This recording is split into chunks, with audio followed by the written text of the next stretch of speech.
Maymay ang tatakdi sa post ng ASAP. Nasa ASAP si Maymay bukas live. Ito pa yung IG story ni Maymay. Ang ganda ni Maymay. Kaso may dumi sa kanyang buhok. Kinuha pa nga niya.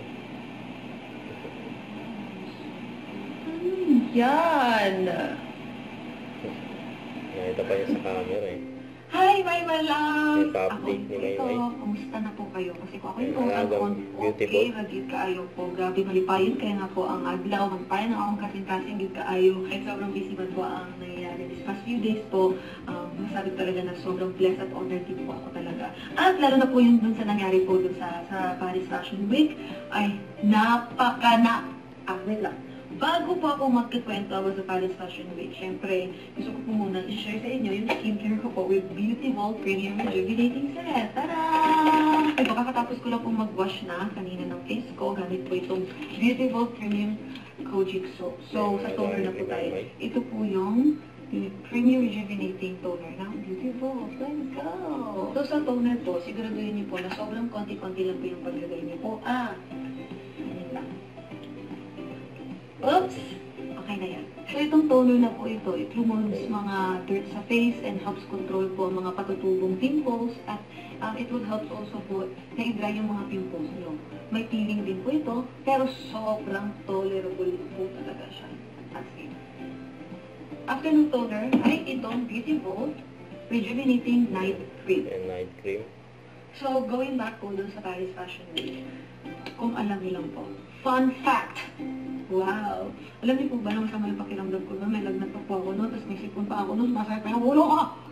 Lalo na po yung sa pag-runway ko po, sa napakalanging gown at napakagandang gown po ang sinuot ko po from Dior Models. After nun, before pala nun, kumanta pa po ako, tapos after nun may show po dun sa Filipolis. Kaya sobrang hindi ko in-expect talaga na nakayanan ko lahat ng yun. Kasi grabe po talaga, malala talaga yung nararamdaman ko ng panahon na yun. Pero, praise God talaga. Dahil nalampasan ko yun dahil sa kanya. Nalampasan ko lahat ng yun at syempre dahil dun sa tulong din po ng mga tao nandun to cheer me up. At ayun nga po, gusto ko lang po magpasalamat po ng una, ATSC Family, Milano Fashion House, kila ni Miss Chona, at lahat po din ng mga designers na nag-invite ko sa akin para pasali po ako sa runway, Mr. Leo Algodal at saka Fanboy. Thank you talaga sa inyo dahil nga po in-experience ko yung Paris Fashion Week and hopefully sa susunod na Fashion Week. Okay na po kayo. Ang dami na nakwento ni Maymay. Anyways po, itong night cream po helps improve skin texture, moisturizes the skin din po ito. So don't forget po na mag-apply din po ng konting rejuvenating sa ating leeg para pantay pong ating kulay. Tada! Grabe po talaga. Iba din po talaga pang malakas ang glow na binibigay po ng Beauty Vault. Kaya masasabi ko po talaga nakatulong din po ito sa aking Paris experience. Kaya maraming salamat po, Beauty Vault. And thank you din po, my love. Salamat po sa pakikinig kahit alam ko minsan nasasawan po kayo sa akin. Good night! Bye! Yeah, Maymay for Beauty Vault, you know.